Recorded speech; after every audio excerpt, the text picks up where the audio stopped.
Hello, welcome back to my YouTube channel Vidya Mandir. अगर आप मेरे चैनल पर पहली बार आए हैं तो प्लीज़ इसे सब्सक्राइब कीजिए और बेल आइकन पर क्लिक करना ना भूलें। तो आज की जो हमारी वीडियो है वो है क्लास 6 के फर्स्ट चैप्टर के ऊपर हमारी ये वीडियो है। तो आज मतलब किसी भी बड़े लेवल के तैयारी करने के लिए, जैसे ज्योग्राफी नेट का एग्ज़ाम क्लियर करने के लिए पहले हमें छोटे बेस से ही अपने आप को मतलब मजबूत करके और तैयार करके चलना होता है। ठीक है, जिससे कि हमारे आगे का बेस अच्छे से तैयार हो जाए। तो आज की वीडियो हमारी 6th क्लास का फर्स्ट चैप्टर है, उस पर है।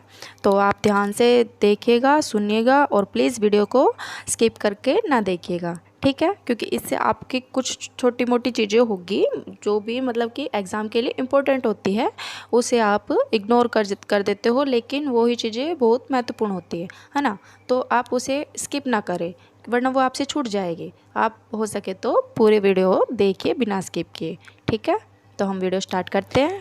और इसके साथ ही ये वीडियो हमारे जो छोटी क्लास के बच्चे हैं यानी 6th क्लास के बच्चे हैं उनके लिए, ज्योग्राफी सब्जेक्ट के लिए अच्छी वीडियो है, वो भी देख सकते हैं इस वीडियो को।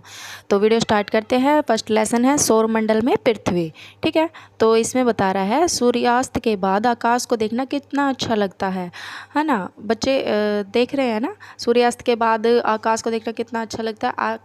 आसमान में पहले 1 या 2 चमकते बिंदु ही दिखते हैं, लेकिन बाद में इनकी संख्या बढ़ती जाती है। कह रहा है कि पहले तो हम देखते हैं तो रात तो होती है, जब हम देखते हैं तो 1-2 ही तारे दिखते हैं, बाद में धीरे धीरे सभी निकलने लगते हैं। आप उनकी गणना नहीं कर सकते, यानी कि आप उनकी गिनती नहीं कर सकते। संपूर्ण आकाश छोटी छोटी चमकदार वस्तुओं से भर जाता है। ये कह रहा है कि जो पूरा का पूरा आसमान है वो छोटे छोटे तारों से भर जाता है, जिनमें से कुछ चमकीले होते हैं और कुछ धुंधले होते हैं।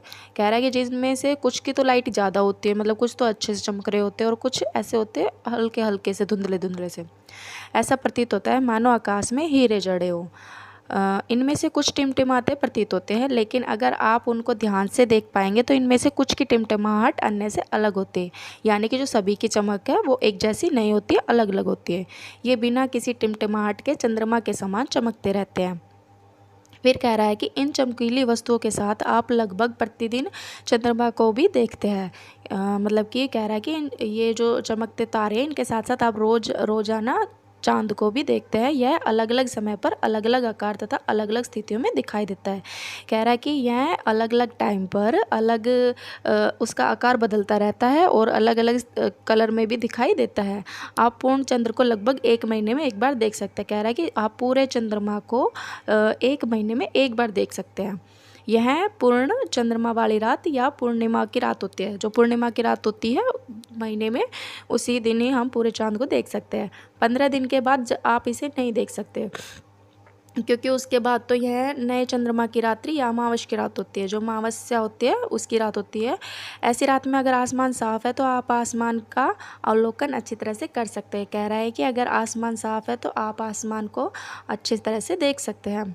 फिर कह रहा है क्या आपको इस बात का आश्चर्य नहीं होता कि मतलब शौक नहीं लगता आपको कि हम दिन के समय चांद और इन सभी छोटी चमकीली वस्तुओं क्यों नहीं देख पाते। वो कह रहा है कि आपको दिन के समय क्यों नहीं दिखता चांद और ये सभी छोटे छोटे तारे। ऐसा इसलिए है, वो बता रहा है, फिर ऐसा इसलिए है क्योंकि सूर्य के अत्यधिक तेज प्रकाश के कारण रात के समय चमकने वाली वस्तुओं को हम दिन में नहीं देख पाते हैं। कि सूर्य की जो तेज किरणें होती है, जो तेज रोशनी होती है, उसके कारण रात के समय चमकने वाली जो तारे हैं उन्हें हम दिन में नहीं देख सकते।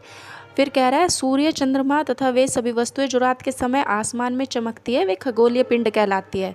सूर्य, चांद और जो भी रात के समय दिखाई देती है वो क्या कहलाती है? खगोलीय पिंड। उन्हें खगोलीय पिंड कहा जाता है। कुछ खगोलीय पिंड बड़े आकार के तथा गर्म होते हैं। वो कह रहा है कि जो कुछ मतलब कि कुछ होते हैं खगोलीय पिंड जो जिनका आकार भी बड़ा होता है और जो गर्म होते हैं। ये गैसों से बने होते हैं। कह रहा है कि गैसों से बने होते हैं, इनके पास अपनी ऊष्मा तथा प्रकाश होता है, खुद की ऊष्मा और खुद का प्रकाश होता है, जिससे वे बहुत बड़ी मात्रा में उत्सर्जित करते हैं। ठीक है, इन खगोलीय पिंडों को तारा कहते हैं। क्या वो जो बड़े बड़े होते हैं मतलब खगोलीय पिंड, इन्हें क्या कहते हैं? इन्हें तारा कहते हैं। और सूर्य भी एक तारा है, ये भी याद रखना कि सूर्य खुद भी एक तारा है। ठीक है, फिर इसके बाद कह रहा है कह रहा है कि रात के समय चमकते हुए अनगिनत तारे सूर्य के समान ही है, लेकिन हमसे बहुत अधिक दूर होने के कारण हम लोग उनकी ऊष्मा या प्रकाश को महसूस नहीं कर सकते हैं तथा वे अत्यंत छोटे दिखाई देते हैं, क्योंकि वो काफ़ी दूर हो गए तो इस वजह से वो बहुत हमें छोटे दिखाई देते हैं। फिर कह रहा है आपने अवश्य ध्यान दिया होगा कि कुछ दूरी से देखने पर सभी वस्तुएं छोटी पड़ती है दिखाई देती है। ये तो आपने भी देखा होगा कि हम दूर कोई भी चीज़ रखी है तो वो हमें छोटी ही दिखाई देगी, और अगर पास होगी तो वो हमें बड़ी दिखाई देगी। फिर कह रहा है अत्यधिक ऊंचाई पर उड़ रहा हवाई जहाज कितना छोटा दिखाई देता है ना, जो ऊपर आसमान में एरोप्लेन उड़ते हैं वो भी हमें छोटे दिखाई देते हैं इसी वजह से। रात्रि में आसमान की ओर देखते समय आप तारों के विभिन्न समूहों द्वारा बनाई गई विविध आकृतियों को देख सकते हैं। कह रहा है कि रात में जब आप सोते हो, नहीं सॉरी, रात में जब आप जाओ तो खुले आसमान के नीचे तो आप तारों को देखते हो, तो आपस में आप उन्हें जोड़ने की कोशिश करते हो। आप देखते हो कि भाई कुछ ना कुछ तो बन रहा है, इसमें कुछ ना कुछ आप क्रिएट करने की कोशिश करते हो कि ये तारा उस तारे से जुड़ रहा है, तो कुछ ना कुछ तो बन ही रहा है ना। तो इन आकृतियों को क्या कहते हैं? इन आकृतियों को कहते हैं नक्षत्र मंडल। जो भी आप बनाने की कोशिश करते हो ये नक्षत्र मंडल कहलाते हैं। फिर इसमें कह रहा है अर्शा मेजर या बिग बियर इसी प्रकार का एक नक्षत्र मंडल है। ये नाम दिया हुआ है एक अर्शा मेजर और तथा बिग बियर, याद रखना ये अर्शा मेजर और बिग बियर इसी प्रकार का एक नक्षत्र मंडल है। फिर कह रहा है बहुत आसानी से पहचान में आने वाले नक्षत्र मंडल है, जो आसानी से मतलब सभी को पहचान में आ जाते हैं। जो नक्षत्र मंडल यानी कि जो तारों से बनाई गई आकृति है उन्हें क्या कहते हैं? सप्तऋषि, यानी कि सप्त किसे कहते हैं? सप्त, सात ऋषि, संत। तो सप्तऋषि ये एक नक्षत्र मंडल है जो आसानी से सबको समझ में आ जाता है। यह 7 तारों का समूह होता है, यानी कि इसमें 7 तारे होते हैं इस आकृति में, जो कि नक्षत्र मंडल अर्शा मेजर का भाग है। जो अर्शा मेजर है उसका ही ये पार्ट है। फिर कह रहा है अपने परिवार या पड़ोस में किसी बड़े व्यक्ति से कहिए कि बच्चे आपको कह रहा है कि आप अपने परिवार में अपने मम्मी पापा या किसी दादा दादी या किसी को भी फैमिली मेम्बर को कहिए कि वो आपको खुले आसमान के नीचे लेके जाए वह, ठीक है। और खुले आसमान के नीचे जो हम देखते हैं रात के समय ऊपर बहुत ज़्यादा तारे होते हैं, है ना, और ग्रह तथा नक्षत्र मंडल को आपको दिखाए। आप उनसे कहें कि वो आपको दिखाए और ये जो आकृति बनती है उन्हें बनाने की कोशिश करें। फिर वो कह रहा है प्राचीन समय में, यानी कि बहुत पहले पुराने समय में लोग रात्रि में दिशा का निर्धारण तारों की सहायता से करते थे। कह रहा है कि जो लोग हैं अगर खो जाते थे या उन्हें कहीं जाना होता था रात के समय, तो वे किसी भी दिशा को किससे पहचानते थे? तारों की सहायता से। वो तारों से ही पहचानते थे कि ये ईस्ट है, वेस्ट है, नॉर्थ है, साउथ है, ठीक है। उत्तरी तारा उत्तर दिशा को बताता है। जैसे आपने देखा होगा इस पिक्चर में ये इमेज दी हुई है, इसमें लड़की खड़ी है, ये देख रही थी, तो इसमें जो तारा है वो उत्तर तारा है और उत्तर तारा उत्तर दिशा को बताता है। इसे ध्रुव तारा भी कहा जाता है, इसे नाम दिया हुआ है ध्रुव तारा का। यह आसमान में हमेशा एक स्थान पर रहता है, यानी कि वो कह रहा है कि ये आसमान में रात को रोज़ एक ही जगह रहता है, ये बदलता नहीं है, ठीक है। ये देखो आप इस पिक्चर में देखो, ये इसमें लड़की देख रही है और ये ऊपर ध्रुव तारा है जो कि उत्तर दिशा को बताता है, ठीक है। और ये हमेशा ही अपनी जगह पर रहता है, कभी भी ये अपनी जगह नहीं बदलता है, नहीं छोड़ता है, ठीक है। फिर कह रहा है यह आसमान में हमेशा एक स्थान पर रहता है। फिर कह रहा है हम सप्तऋषि की सहायता से ध्रुव तारे की स्थिति को जान सकते हैं, यानी कि जो 7 तारों की सहायता से हम ध्रुव तारे की स्थिति को जान सकते हैं। फिर कह रहा है यदि सप्तऋषि मंडल के संकेतक तारों को आपस में मिलाते हुए एक काल्पनिक रेखा खींची जाए, यानी कि 7 तारों के संकेतक तारों को मिलाते हुए एक यानी काल्पनिक रेखा खींची जाए, इमेजिन की जाए, उसे आगे की ओर बढ़ाया जाए, तो यह ध्रुव तारे की ओर इंगित करेगी कि वो ध्रुव तारों को दिखाएगी, ध्रुव तारे को। फिर कह रहा है कुछ खगोलीय पिंडों में अपना प्रकाश एवं ऊष्मा नहीं होती है। कुछ खगोलीय पिंड होते हैं उनका खुद का प्रकाश तथा ऊष्मा नहीं होती है, वे तारों के प्रकाश से प्रकाशित होते हैं। किससे प्रकाशित होते हैं? तारों के प्रकाश से। ऐसे पिंड ग्रह कहलाते हैं, ठीक है। ऐसे पिंड क्या कहलाते हैं? ग्रह कहलाते हैं। ग्रह जिसे अंग्रेजी में प्लैनेट कहते हैं। आपने सुना होगा प्लैनेट, पृथ्वी भी प्लैनेट है ना। तो ऐसे ग्रह क्या कहलाते हैं? ऐसे पिंड ग्रह कहलाते हैं, जिसे अंग्रेजी में प्लैनेट कहते हैं। ग्रीक भाषा के प्लेनेटाई शब्द से बना है। ये जो प्लैनेट है ग्रीक भाषा के शब्द से बना है, प्लैनेटाई से, जिसका अर्थ है परिभ्रमक अर्थात चारों ओर घूमने वाले। पृथ्वी जिस पर हम रहते हैं एक ग्रह है, ठीक है। पृथ्वी जिस पर हम रह रहे हैं वो एक ग्रह है। यह अपना संपूर्ण प्रकाश और ऊष्मा जो है सूर्य से प्राप्त करती है। यानी कि जो इसका खुद का प्रकाश और ऊष्मा नहीं है, ये जो भी प्राप्त करती है सूर्य से लेती है, जो पृथ्वी के सबसे नज़दीक का तारा है, क्योंकि सूर्य पृथ्वी के बहुत करीब है। पृथ्वी को बहुत अधिक दूरी से, जैसे चंद्रमा से देखने पर यह चंद्रमा की तरह चमकती हुई प्रतीत होती है। कह रहा है कि पृथ्वी को बहुत अधिक दूरी से देखने से चंद्रमा देखने पर यह चंद्रमा की तरह प्रतीत होती दिखाई देती है। जो पृथ्वी है अगर उसे स्पेस से देखा जाए और वो भी काफ़ी दूरी से, तो ऐसा लगता है जैसे ये चंद्रमा की तरह है और ये चंद्रमा की तरह ही चमकती हुई हमें दिखाई देगी, ठीक है। इसमें देखो ये साइड में कुछ बता रहा है। बृहस्पति, शनि तथा यूरेनस के चारों ओर छल्ले हैं। ये छल्ले विभिन्न पदार्थों के असंख्य छोटे छोटे पिंडों से बनी पट्टियां हैं। पृथ्वी से इन छल्लों को शक्तिशाली दूरबीन की सहायता से देखा जा सकता है। यानी कि हमारी पृथ्वी के अलावा भी और भी प्लैनेट है जिन्हें कि हम आँखों से नहीं देख सकते, लेकिन दूरबीन की सहायता से हमें उन्हें देख सकते हैं, ठीक है। इतना समझ में आ रहा है आपको? तो इसके बाद हम आगे चलते हैं। देखो अब इस इमेज को देखो, है ना। इस इमेज को ध्यान से देखना और जो भी मैं कह रही हूँ उसे ध्यान से सुनना कि मैं क्या कह रही हूँ। ये बीच में येलो येलो दिख रहा है, ये हो गया हमारा सूर्य, ठीक है। और सूर्य के चारों ओर एक क्या कह रहा है इसमें, बुध है जो फर्स्ट ग्रह है जो सूर्य के करीब है, यानी कि उसे क्या कहते हैं, मर्क्यूरी भी कहते हैं। इंग्लिश में हम उसे अंग्रेजी में क्या कहते हैं, मर्क्यूरी। सूर्य के चारों ओर एक परिक्रमण 88 दिन, अपने अक्ष पर घूर्णन 59 दिन, यानी कि 59 दिन। तो कह रहा है जो बुध ग्रह है वो सूर्य के चारों ओर जो एक परिक्रमण करता है वो 88 दिन में करता है, और अपने अक्ष पर जो घूर्णन करता है वो पूरा करता है वो 59 दिन में पूरा करता है। फिर इसके बाद मर्क्यूरी के बाद हो गया शुक्र ग्रह, यानी कि वेनस। तो वो शुक्र ग्रह है, ये देखो यहाँ ये शुक्र ग्रह है। और सूर्य अपने चारों ओर मतलब सूर्य के चारों ओर एक परिक्रमण, यानी कि सूर्य की जो परिक्रमा करता है शुक्र ग्रह वो कितने दिनों में करता है, 255 दिन में।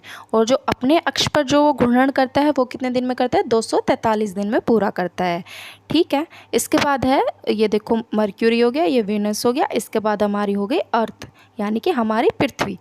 तो हमारी पृथ्वी जो है वो सूर्य के चारों ओर एक परिक्रमण करती है, वो 365 दिन में करती है। और जो अपने अक्ष पर एक जो घूर्णन करती है वो एक दिन में पूरा करती है। अब पृथ्वी के बाद है मंगल ग्रह, यानी कि मार्स।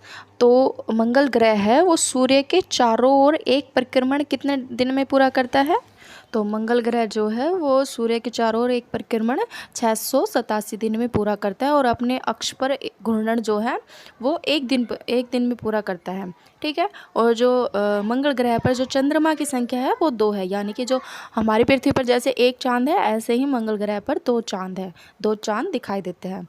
फिर एक इसमें नीचे दिखा रहा है आंतरिक ग्रह, सूर्य के बहुत नज़दीक ये चट्टानों से बने हैं।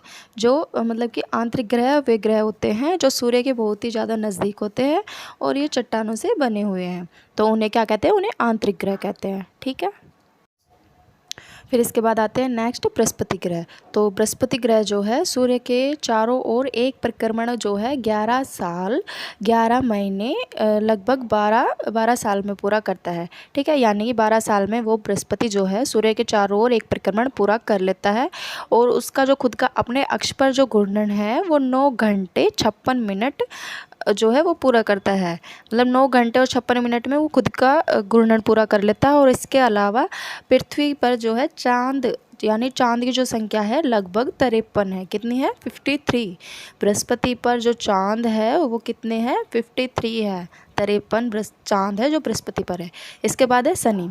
तो सूर्य के चारों ओर एक परिक्रमण जो है 29 साल 5 महीने में पूरा करता है, और जो इसका खुद का अपने अक्ष पर घूर्णन है वो 10 घंटे 40 मिनट में पूरा करता है खुद का। और जो चांद की संख्या है इस पर शनि ग्रह पर जो चांद की संख्या है वो है लगभग 53। इस पर भी 53 है लगभग, और बृहस्पति पर भी 53 बताई गई है। ठीक है। और इसमें नीचे कह रहा है बाह्य ग्रह। बाह्य ग्रह किन्हें कहते हैं? सूर्य से बहुत दूर है और तथा बड़े आकार के है। जो सूर्य से काफ़ी दूर है, जो ग्रह सूर्य से काफ़ी दूर है और जो आकार में भी बहुत बड़े होते हैं, उन्हें बाह्य ग्रह कहते हैं। ठीक है। और जो बाह्य ग्रह है ये तरल पदार्थ तथा गैसों से बने होते हैं। ठीक है। आया समझ में यहाँ तक बच्चे? फिर इसके बाद है 7th यूरेनस। तो यूरेनस जो है सूर्य के चारों ओर एक परिक्रमण जो है 84 दिन में पूरा करता है। यानी कि सूर्य के जो चारों ओर वो परिक्रमण करता है, वो कितने दिन में कितने टाइम पूरा करता है? 84 साल में पूरा करता है वो, 84 साल में। और अपने अक्ष पर जो घूर्णन करता है वो 17 घंटे 14 मिनट में पूरा करता है। ठीक है। अपने अक्ष पर जो उसकी घूर्णन गति है वो 17 घंटे और 14 मिनट में वो पूरी करता है। और चंद्रमा की जो संख्या है, यूरेनस पर जो चंद्रमा की संख्या है वो लगभग 27 है। यानी कि यूरेनस ग्रह पर जो चांद है वो 27 है। इसके बाद है नेपच्यून। नेपच्यून क्या है? जो नेपच्यून ग्रह है वो सूर्य के चारों ओर जो एक परिक्रमण करता है, उसका टाइमिंग है 164 साल। ठीक है। 150 साल से भी ज़्यादा है, 164 साल। और इसका अपने अक्ष पर जो घूर्णन है वो कितने टाइम में पूरा करता है? 16 घंटे 7 मिनट इतने में पूरा करता है। और जो चांद की संख्या है नेपच्यून पर वो है 13। देखो इसमें ये क्या कह रहा है, ये साइड में ये छोटी सी इमेज है ना, लड़की बनी हुई है और ब्लू कलर का बॉक्स है। इसमें कह रहा है क्या आप जानते हैं पौराणिक रोमन कहानियों में, यानी कि जो पुरानी रोमन कहानियाँ थी उसमें सोल सूर्य देवता कहा जाता था। सोल मतलब सूर्य देवता को सोल का नाम दिया जाता था। और सौर शब्द का अर्थ है सूर्य से संबंधित, इसलिए सूर्य के प्रकार को सौर मंडल यानी कि सोलर सिस्टम कहा जाता है। सौर शब्द का उपयोग करते हुए और अधिक शब्दों को लिखिए, यानी कि आपको बोल रहा है कि आप सौर का यूज करें और इसके साथ ही और भी शब्दों को मिलान करके लिखें। अब आते हैं हम अपने लेसन पर। तो क्या कह रहा है इसमें कह रहा है जो आसमान में दिखने वाला चंद्रमा एक उपग्रह है। जो आसमान में हमें चांद दिखाई देता है वो एक उपग्रह है। यह हमारी पृथ्वी का सहचर है, यानी कि हमारी पृथ्वी का साथी है तथा इसके चारों ओर चक्कर लगाता है। फिर कह रहा है हमारी पृथ्वी के समान ही, यानी कि हमारी पृथ्वी की तरह ही 7 अन्य ग्रह हैं, यानी कि 7 और भी ग्रह हैं जो सूर्य से प्रकाश तथा ऊष्मा प्राप्त करते हैं। उनमें से कुछ के पास खुद का चंद्रमा भी है। मैंने अभी बताया भी किस किस के पास खुद का चंद्रमा है। फिर कह रहा है सौरमंडल। सौरमंडल क्या है? सूर्य, 8 ग्रह, उपग्रह तथा कुछ अन्य खगोलीय पिंडों जैसे ग्रह ए उल्का पिंड मिलकर सौरमंडल का निर्माण करते हैं। उसे हम सौर परिवार का नाम देते हैं जिसका मुखिया सूर्य है। जैसे हमारे घर में हमारा मुखिया हमारे घर के बड़े होते हैं, इसी तरह सौरमंडल में जो उनका मुखिया है वो सूर्य है।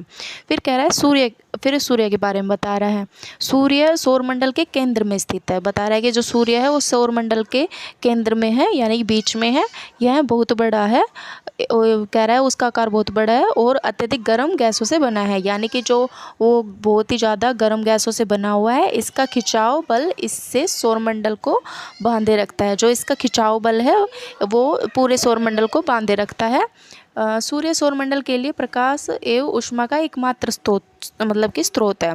जो सूर्य है वो पूरे सौरमंडल के लिए प्रकाश और ऊष्मा का केवल एक ही स्रोत है। लेकिन हम इसके अत्यधिक तेज ऊष्मा को महसूस नहीं करते हैं क्योंकि सबसे नज़दीक का तारा होने के बावजूद यह हमसे बहुत दूर है।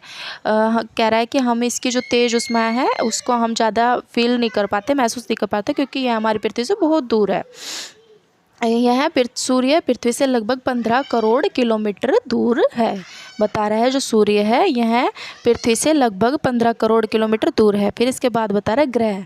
यह सौरमंडल में 8 ग्रह हैं। हमारे जो सौरमंडल है उसमें 8 ग्रह है, जिसके बारे में बता रहा है सूर्य से दूरी के अनुसार, मतलब वो सूर्य से दूरी के अनुसार बता रहा है। जो पहले मतलब सूर्य के करीब कौन है, फिर उसके बाद करीब कौन है, फिर उसके बाद करीब कौन है, इस तरह से बता रहा है। सूर्य से दूरी के अनुसार वे है, पहले बुध आता है जो सूर्य के करीब है, फिर उससे थोड़ी सी दूरी पर शुक्र हो गया, फिर उससे दूरी पर पृथ्वी हो गया, फिर उससे दूरी पर मंगल हो गया, फिर उससे कुछ दूरी पर बृहस्पति, फिर उससे कुछ दूरी पर शनि और फिर यूरेनस तथा नेपच्यून। इस तरह ये हमारा पूरे सौरमंडल के 8 ग्रह हो गए। फिर कह रहा है सूर्य से उनकी दूरी के अनुसार अंग्रेजों में ग्रहों के नाम याद रखने का आसान तरीका, ये ट्रिक बताई गई है आपके लिए ताकि आप ग्रहों को याद कर सकें। My very efficient mother just served us nuts.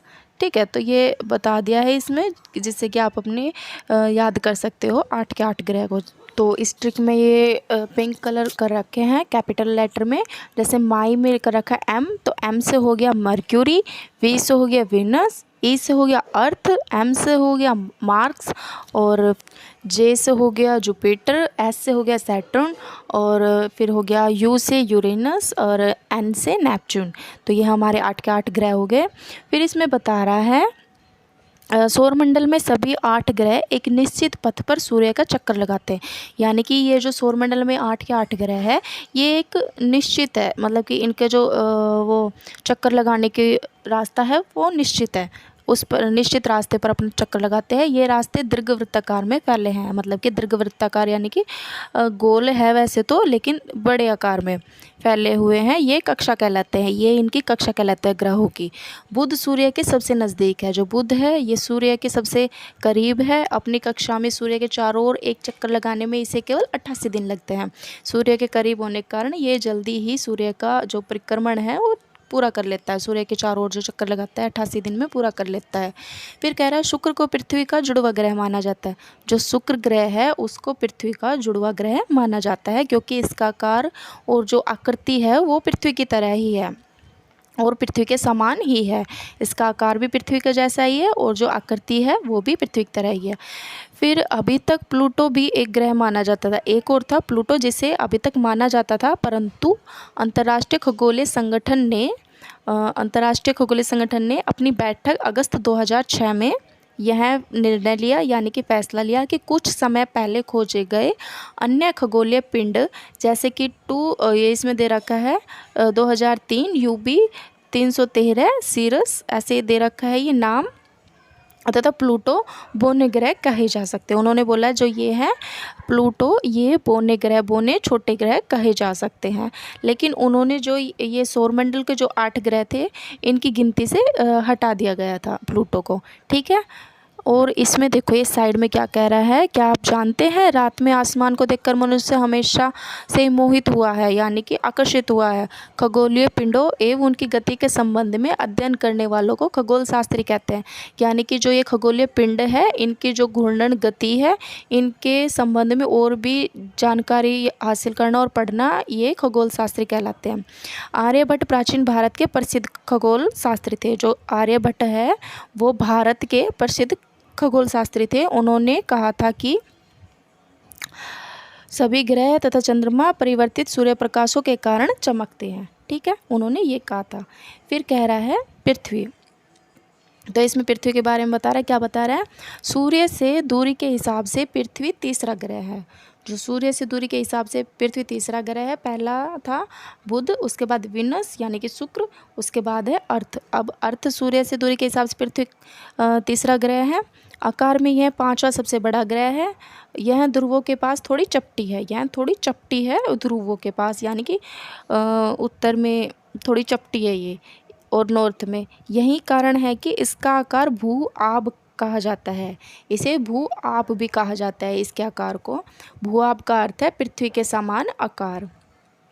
फिर कह रहा है जीवन के लिए अनुकूल परिस्थितियां संभवतः केवल पृथ्वी पर ही पाई जाती है। यानी कि जीने के लिए जैसे कि हमें ऑक्सीजन की ज़रूरत है, पूरे वायुमंडल की ज़रूरत है, जल की ज़रूरत है, ये सभी हमें सिर्फ पृथ्वी पर ही पाई जाती है। पृथ्वी न तो अधिक गर्म है और न ही अधिक ठंडी। जो पृथ्वी है ये ना तो ज़्यादा गर्म है ना ही ठंडी है, ये हमारे रहने लायक है जिससे कि हम यहाँ जीवित हैं। यहाँ पानी और वायु उपस्थित है। यहाँ पानी भी है, जल भी है और वायु भी है, हवा भी है, जो हमारे जीवन के लिए आवश्यक है, जो हमारी ज़िंदगी के लिए बहुत ज़रूरी है। वायु में जीवन के लिए आवश्यक गैस से जैसे ऑक्सीजन मौजूद है। ऑक्सीजन जो हम लेते हैं ये वायु में मौजूद है, जिसके कारण हम जिंदा है पृथ्वी पर। इन्हीं कारणों से पृथ्वी सौरमंडल का सबसे अद्भुत ग्रह है। जो पूरी सौरमंडल है, पूरा सौरमंडल 8 के 8 ग्रह, उनमें से पृथ्वी सबसे अद्भुत ग्रह है, क्योंकि यहाँ पर जीवन है, जिससे हम यहाँ रह रहे हैं। फिर कह रहा है अंतरिक्ष से देखने पर पृथ्वी नीले रंग की दिखाई देती है। जब हम स्पेस में जाते हैं तो हमारी पृथ्वी नीले कलर की दिखाई देती है हमें, क्योंकि इसका दो तिहाई सतह पानी से ढकी हुई है, क्योंकि जो इस पर ज़्यादा पानी है इसलिए इसे नीला ग्रह कहा जाता है, इसे नीला ग्रह भी कहा जाता है। अब इसमें देखो ये साइड में येलो बॉक्स में कह रहा है नील आर्मस्ट्रॉन्ग पहले व्यक्ति थे जिन्होंने 20 जुलाई 1969 को सबसे पहले चंद्रमा की सतह पर कदम रखा। सबसे पहले चंद्रमा पर गए। और फिर कह रहा है आप ये आपके लिए क्वेश्चन दिया है, मालूम करो क्या कोई भारतीय चंद्रमा पर गया है। और वैसे जो फर्स्ट थे वो नील आर्मस्ट्रॉन्ग थे, जो कि 20 जुलाई 1969 को चंद्रमा पर गए थे। अब बता रहे हैं चंद्रमा के बारे में। तो चंद्रमा हमारी पृथ्वी के पास केवल एक उपग्रह है, हमारी पृथ्वी के पास केवल एक उपग्रह है। वो कौन सा है? वो चंद्रमा है। ये देखो चंद्रमा की स्पेस से लिया हुआ फोटो है। इसका व्यास पृथ्वी के व्यास का केवल 1/4 है। यह इतना बड़ा इसलिए प्रतीत होता है क्योंकि यह हमारे ग्रह से अन्य खगोलीय पिंडों की अपेक्षा नज़दीक है। ये और जो पिंड है खगोलीय पिंड, उनकी अपेक्षा चंद्रमा हमारे करीब है, इसलिए हमें यह बड़ा दिखाई देता है। यह हमसे लगभग इसमें बता रहा है 3,84,400 किलोमीटर दूर है। जो चंद्रमा हमारी पृथ्वी से 3,84,400 किलोमीटर दूर है। अब आप पृथ्वी से सूर्य एवं चंद्रमा की दूरियों को तुलना कर सकते हैं, यानी कि आप अब अनुमान लगा सकते हैं जो पृथ्वी है, पृथ्वी से सूर्य और चंद्रमा की दूरी, यानी कि इन तीनों की दूरी अब आप अनुमान लगा कर देखिए कि कितनी दूरी पर है ये। ठीक है, इसके सामने दे रहा है पिंक बॉक्स में उपग्रह एक खगोलीय पिंड है जो ग्रहों के चारों ओर उसी प्रकार चक्कर लगाता है जिस प्रकार ग्रह सूर्य के चारों ओर चक्कर लगाते हैं, तो ये उपग्रह कहलाते हैं। फिर इसमें कह रहा है मानव निर्मित उपग्रह एक कृत्रिम पिंड है, मतलब मानव निर्मित भी एक उपग्रह है, उसे एक कृत्रिम पिंड है। यह वैज्ञानिकों द्वारा बनाया गया है, साइंटिस्ट द्वारा, जिसका उपयोग ब्रह्मांड के बारे में जानकारी प्राप्त करने के लिए पृथ्वी पर संचार माध्यम के लिए किया जाता है। जो आजकल हम नेट वगैरह और टेलीफोन बूथ वगैरह जो भी हम यूज़ करते हैं, टेलीविज़न वगैरह, टीवी, जो भी नेटवर्क कनेक्शन जो भी हम यूज़ करते हैं वो इसी की वजह से हम यूज़ कर रहे हैं। इसे रॉकेट के द्वारा अंतरिक्ष में भेजा जाता है, रॉकेट की सहायता से इसे अंतरिक्ष में स्पेस में भेजा जाता है और पृथ्वी के कक्षा में स्थापित कर दिया जाता है। अंतरिक्ष में उपस्थित कुछ भारतीय उपग्रह जो स्पेस में है, भारतीय उपग्रह इनसैट, IRS, एडुसैट इत्यादि है। ये मानव के द्वारा, मतलब कि साइंटिस्ट द्वारा बनाया गया है और ब्रह्मांड के बारे में ज़्यादातर जानकारी के लिए ये बनाया गया है। ये देखो इसमें ये रॉकेट का प्रक्षेपण, यानी कि रॉकेट के द्वारा भेजा गया, रॉकेट का पृथ्वी पर गिरना, ये देखो, और उपग्रह का कक्षा में प्रवेश, और ये पृथ्वी की कक्षा में ये उपग्रह में प्रवेश कर गया है। ठीक है, जैसे कि सैटेलाइट होती है, ये है। समझ में आ रहा है बच्चे यहाँ तक?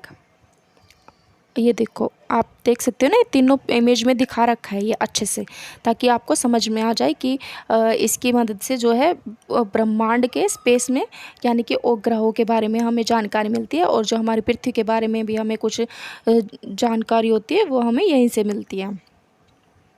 फिर इसके बाद कह रहा है चंद्रमा पृथ्वी का एक चक्कर लगभग 27 दिन में पूरा करता है। जो चंद्रमा है वो पृथ्वी का एक चक्कर लगभग 27 दिन में पूरा कर लेता है। लगभग इतने ही समय में यह अपने अक्ष पर एक चक्कर भी पूरा करता है। और फिर कह रहा है इसके परिणाम स्वरूप पृथ्वी से हमें चंद्रमा का केवल एक भाग ही हमें दिखाई पड़ता है। चंद्रमा की परिस्थितियाँ जीवन के लिए अनुकूल नहीं है। जो मतलब कि चंद्रमा पर है वो जीवन नहीं है, वहाँ पर ऑक्सीजन वगैरह नहीं है, कुछ नहीं है वहाँ पर। इसकी सतह पर पर्वत, मैदान एवं गड्ढे हैं जो चंद्रमा की सतह पर छाया बनते हैं। यानी कह रहा है जो चंद्रमा पर पर्वत है, मैदान है, गड्ढे हैं, बस ये है जो चंद्रमा की सतह पर छाया बनाते हैं, जो हमें धब्बे दिखाई देते हैं ना, रात को हम चांद देखते हैं तब, तो वो ये दिखाई देते हैं। पूर्णिमा के दिन चंद्रमा पर इनकी छाया को देखा जा सकता है। जो पूर्णिमा के दिन है हम इन्हें अच्छे से देख सकते हैं। और फिर इसके बाद बता रहा है क्षुद्र ग्रह। क्षुद्र ग्रह क्या है? तो क्षुद्र ग्रह के बारे में बता रहा है तारों, ग्रहों एवं उपग्रहों के अतिरिक्त, यानी कि तारे, ग्रह, उपग्रह। तारे हो गए सूर्य, ग्रह 8 ग्रह, और उपग्रह ये चंद्रमा हो गया जैसे पृथ्वी का उपग्रह, इसके अतिरिक्त असंख्यक छोटे पिंड भी है सूर्य के चारों ओर चक्कर लगाते हैं, यानी कि और भी काफ़ी छोटे छोटे पिंड है जो सूर्य के चारों ओर चक्कर लगाते हैं। इन पिंडों को क्षुद्र ग्रह कहते हैं।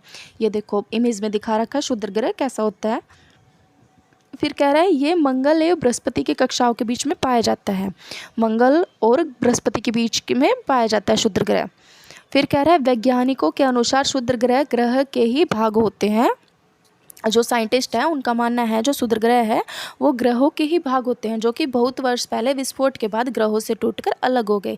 यानी कि जो विस्फोट हुआ बहुत साल पहले, उन विस्फोट के कारण जो छोटे छोटे टुकड़े टूटकर अलग हो गए वो क्षुद्र ग्रह बन गए। फिर उसके बाद बता रहा है उल्कापिंड। उल्कापिंड क्या है? सूर्य के चारों ओर चक्कर लगाने वाले पत्थरों के छोटे छोटे टुकड़ों को उल्कापिंड कहते हैं। कभी कभी ये उल्कापिंड पृथ्वी के इतने नज़दीक आ जाते हैं कि इनकी प्रवृत्ति पृथ्वी पर गिरने की होती है। इस प्रक्रिया के दौरान वायु के साथ घर्षण होने के कारण ये गर्म होकर जल जाते हैं। फलस्वरूप चमकदार प्रकाश उत्पन्न होता है। कभी कभी कोई उल्का पूरी तरह जले बिना पृथ्वी पर गिरती है, जिससे धरातल पर गड्ढे बन जाते हैं। यानी कि आपने देखा होगा कभी कभी पृथ्वी पर मतलब न्यूज़ आई होती है कि पृथ्वी पर कोई उल्कापिंड गिरा होता है ना, बड़े बड़े पत्थर से चट्टान से ऐसे पृथ्वी पर गिरे हुए होते हैं जो गड्ढे भी बन जाते हैं, जिनके कारण बहुत बड़े बड़े। क्या आपने तारों वाले खुले आकाश में एक और दूसरी ओर तक फैली चौड़ी सफ़ेद पट्टी की तरह एक चमकदार रास्ते को देखा है? ये कह रहा है कि आपने कभी आसमान में सफ़ेद पट्टी को देखा है जो चमकती हुई? यह लाखों तारों का एक समूह है। यह बहुत से तारों लाखों तारों का एक समूह है। यह पट्टी आकाशगंगा है, जिसे मिल्की वे भी कहते हैं। हमारा सौरमंडल इस आकाशगंगा का एक भाग है। जो हमारा सौरमंडल है वो इसी आकाशगंगा का पार्ट है। प्राचीन भारत में इसकी कल्पना आकाश में प्रकाश की एक बहती नदी से की गई थी। यानी कि पहले पुराने समय में पहले भारत में इसकी जो इमेजिनेशन की गई थी वो ऐसे कहा गया था कि आकाश में एक नदी है, मतलब जैसे नदी बहती है इसी तरह प्रकाश की एक नदी बहती है। फिर कह रहा है इस प्रकार इसका नाम आकाशगंगा पड़ा, क्योंकि वो आकाश में है और गंगा की तरह बहती हुई दिखाई देती है, तो उसका नाम आकाशगंगा पड़ा था। आकाशगंगा करोड़ों तारों, बादलों तथा गैसों की एक प्रणाली है। फिर कह रहा है जो आकाशगंगा है इसमें करोड़ों तारे, बादलों तथा गैसों की एक प्रणाली है। ये देखो ये इमेज में दिख रही है ना, ये आकाश है और आकाश में ये जो वाइट वाइट हो रहा है ना, ये येलो येलो वाइट वाइट, ये नदी की तरह दिख रहा है। और ये एक तरफ मतलब ऐसे लग रहा है जैसे ये झील सी हो गई, नदी सी बन गई, ऐसे दिखाई दे रहा है। तो ये उसी आकाश में गंगा हो गया, तो इसी की वजह से इसमें आकाश गंगा का नाम दिया गया, क्योंकि आकाश में हो गया और ये गंगा की तरह हमें दिखाई दे रही है। इसे मिल्की वे भी कहा जाता है ना। हम काफ़ी बार नाम लेते हैं मिल्की वे, तो मिल्की वे आकाशगंगा को ही कहा जाता है। और इसे आप अच्छे से देख लो, ये काफ़ी सारे छोटे छोटे इसके आसपास तारे भी हैं, मतलब पूरी आकाशगंगा इसी के इर्द गिर्द है। ठीक है, ये आकाशगंगा हम सब जो भी है ये इसी आकाशगंगा का ही हम भाग है। ठीक है, फिर आते हैं क्या कह रहा है ये, इस प्रकार की लाखों आकाशगंगाएं मिलकर ब्रह्मांड का निर्माण करती है। यानी कि इस ब्रह्मांड का जो निर्माण है इस तरह की और भी बहुत सी लाखों आकाशगंगाएं हैं जो आपस में मिलकर निर्माण करती है। ब्रह्मांड की विशालता की कल्पना करना अत्यधिक कठिन है, क्योंकि ब्रह्मांड की उत्पत्ति कैसे हुई, विशालता और इसके मतलब कि सोचना इसके बारे में बहुत ही कठिन है। वैज्ञानिक अभी भी इसी के बारे में अधिक से अधिक जानकारी एकत्रित करने में जुटे हैं। जो साइंटिस्ट है वो अभी भी इसके बारे में सर्च करने में लगे हुए हैं कि कैसे ये इतनी सारी आकाशगंगाएं मिलकर ब्रह्मांड का निर्माण करती है, कैसे हमारी पृथ्वी उत्पन्न हुई। ऐसे बहुत से सवाल हैं जिनका जवाब अभी तक भी नहीं मिला है। फिर कह रहा है इसके आकार के संबंध में हमें कोई जानकारी नहीं है। आकाशगंगा के जो आकार है इसके आकार के बारे में, यानी कि निश्चित आकार के बारे में हमें अभी जानकारी नहीं है, लेकिन साइंटिस्ट इसका आंसर ढूंढने में लगे हुए हैं। लेकिन फिर भी हम जानते हैं कि हम सभी इसी ब्रह्मांड का हिस्सा है। लेकिन उनका कहना है कि लेकिन हम इतना तो जानते हैं कि जो हम हैं, हमारी पृथ्वी है, हमारा सौरमंडल है, हमारे संपूर्ण ब्रह्मांड है, वो इसी आकाशगंगा का पार्ट है। तो इस लेसन के क्वेश्चन है, फर्स्ट है ग्रह और तारे में क्या अंतर है। तो ग्रह और तारे में अंतर बताना क्या है। तो जो तारे होते हैं वो गैसों से बने होते हैं और ये बड़े तथा गर्म होते हैं, गर्म आकाशीय पिंड होते हैं। जो तारे होते हैं वो गैसों से बने होते हैं और बड़े होते हैं और गर्म आकाशीय पिंड होते हैं। उनके खुद की ऊष्मा और प्रकाश होता है जिससे वे बड़ी मात्रा में उत्सर्जित करते हैं। ये तो हो गए ग्रह। और जो तारे होते हैं वो आकाशीय पिंड होते हैं लेकिन उनकी खुद की ऊष्मा और प्रकाश नहीं होता जैसे तारों का होता है। वे जो आकाशीय ग्रह है वे तारों की जो रोशनी होती है उसी की वजह से जगमगाते हैं। तो ये ग्रह तथा तारे में अंतर था। सेकंड क्वेश्चन है, सौरमंडल से आप क्या समझते हैं। तो सौरमंडल जो है, सौरमंडल में सूर्य और उसके अलावा 8 ग्रह, बुध, शुक्र, पृथ्वी, मंगल, बृहस्पति, शनि, यूरेनस, नेपच्यून और उसके अलावा उपग्रह और कुछ अन्य खगोलीय पिंड होते हैं जिन्हें क्षुद्र ग्रह और उल्का पिंड के रूप से जाना जाता है। ये सब सौरमंडल के अंतर्गत आते हैं तो उसे जिससे कि सौरमंडल का निर्माण होता है, तो इसे हम सौरमंडल कहते हैं। थर्ड है, सूर्य से उनकी दूरी के अनुसार सभी ग्रहों के नाम लिखिए।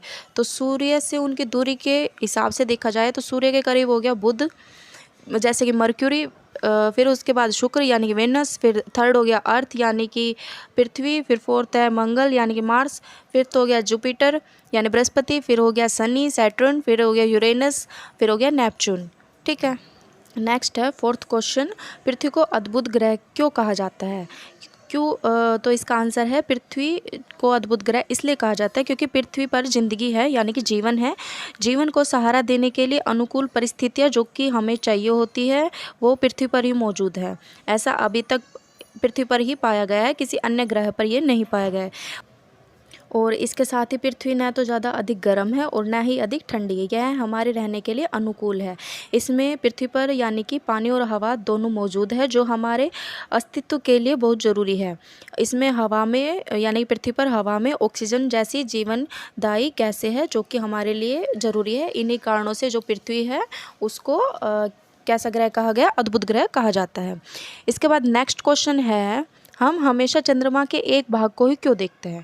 तो ऐसा क्यों है कि हम चंद्रमा के एक भाग को ही देखते हैं। ऐसा इसलिए है क्योंकि चंद्रमा पृथ्वी के चारों ओर लगभग 27 दिनों में चक्कर लगाता है।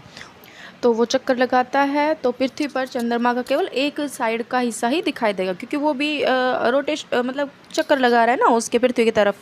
तो इस वजह से हमें चंद्रमा का जो एक भाग ही दिखाई देता है। इसके बाद है नेक्स्ट क्वेश्चन, ब्रह्मांड क्या है। तो ब्रह्मांड जो है उसे हम कह सकते हैं आकाशगंगा। जो आकाशगंगा है वो अरबों तारों और धूल कणों और गैसों के बादलों का एक विशाल तंत्र है जो आकाशगंगा है। और पता क्या, ब्रह्मांड में बहुत सी लाखों आकाशगंगाएं ऐसा माना गया है। तो और आकाशगंगा में अरबों तारों और धूलकण और गैसों के बादलों का एक विशाल तंत्र है। ऐसी लाखों आकाशगंगाएं ही ब्रह्मांड का निर्माण करती है। और ये ही ब्रह्मांड है। फिर इसके बाद नेक्स्ट है, किस ग्रह को पृथ्वी के जुड़वा ग्रह के नाम से जाना जाता है। इसमें ऑप्शन दिया हुआ है, क है बृहस्पति, ख है शनि और ग है शुक्र।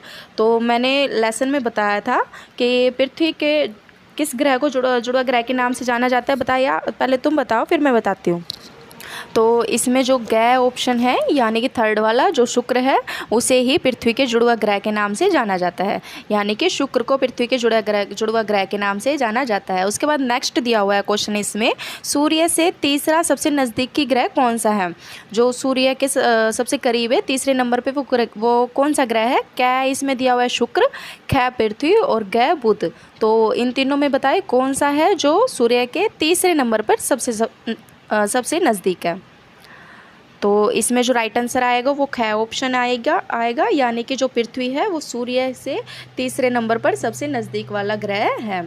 ठीक है। इसके बाद हमारा नेक्स्ट क्वेश्चन है, तो क्वेश्चन है, सभी ग्रह सूर्य के चारों ओर किस प्रकार के पथ पर चक्कर लगाते हैं।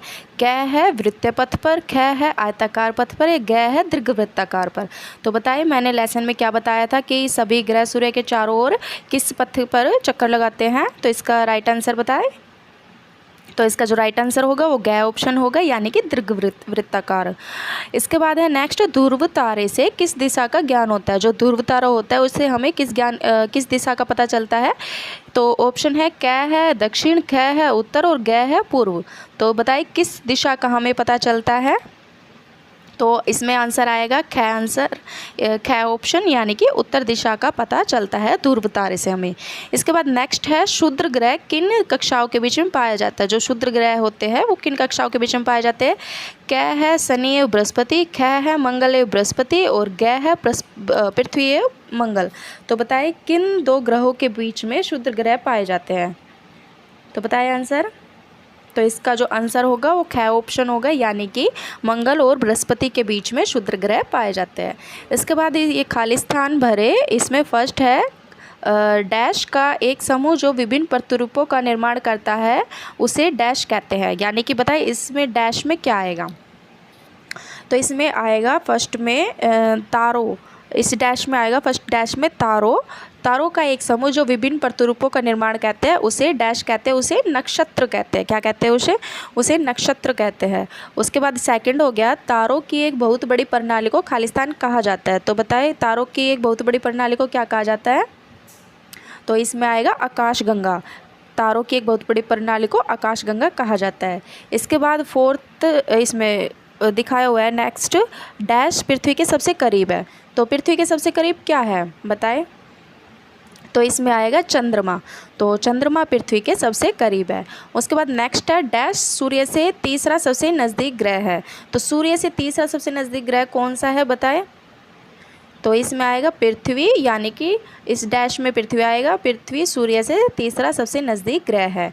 इसके बाद है डैश ग्रहों के पास अपनी डैश तथा डैश नहीं होती है। तो बताए ग्रहों के पास अपनी डैश तथा